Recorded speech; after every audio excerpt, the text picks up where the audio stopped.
Ганна Місуна – гэта першая жанчына-геолог. Яна была прызнаная адначасова 4 краінамі – Беларусю, Польшчай, Літвой і Расіяй. Лёс Ганны Місуны быў цесна звязаны з навуковымі даследаваннямі Гродзеншчыны і Навагрудчыны.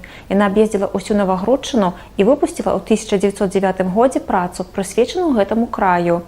Яна называлася «Аб лёсападобных пародах і слядах дагістарычных стэпаў у Навагрудскім павеце Мінскай губерніі». Ганна Баляслаўна была апантанай даследчыцай, выкладчыцай. Яна прысвяціла ўсё сваё жыццё і ўсю сябе навуцы і выкладчыцкай дзейнасці, дапамагала сваім студэнтам.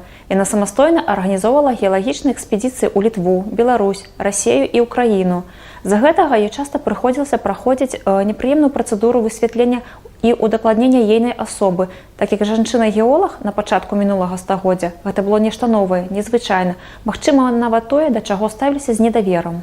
Нарадзілася Ганна Баляслаўна 12 лістапада 1868 года у сям'і збяднелага шляхціца Баляслава Казіміра і Ганны Марыі Місуна. Бацька Ганны быў удзельнікам паўстання 1863 года. Гэты патрыятызм сваёй радзіме перадаўся і маладой дзяўчыне, якая за ўсё жыццё ніколі не здрадзіла сваім і бацькавым перакананням, нягледзячы на тое, што працавала і жыла яна не на радзіме.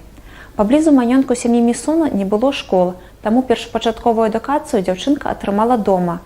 Затым бацькі адправілі яе ў Рыгу, у прыватную гімназію, школу дачок, альбо Тахштоле. У гімназіі Ганна ў дасканаласці авалодала нямецкай і расійскай мовамі, што ў будучым дазволіла ёй друкавацца як у нямецкіх выданнях, так і ў расійскіх і польскіх.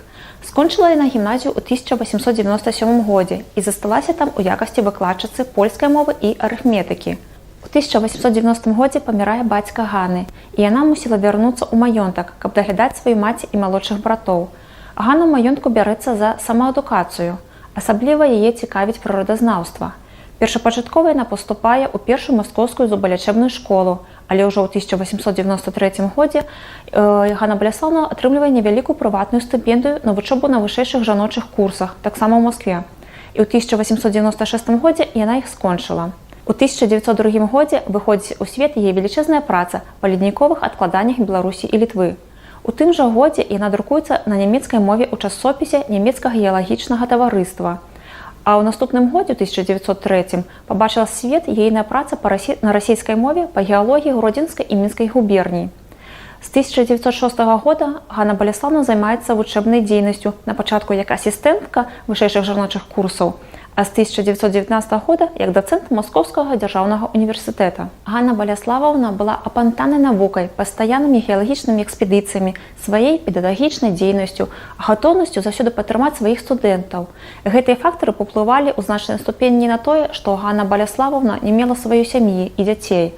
Акрамя сваіх грунтоўных даследаванняў Гродзеншчыны і Навагрудчыны, Ганна Місуна навукова даказала, што Беларусь – гэта зона эталоннага развіцця ледніковых адкладанняў і рэльефа. Сёння яе іменем названыя вуліцы гарадоў. Яе імя знаходзім сярод жанчын, якія зрабілі значны ўклад у развіццё навукі. А каб даведацца больш пра нашых славутых землякоў і людзей, чый лёс звязаны з Навагрудчынай, шчыра запрашаем да нас у музей.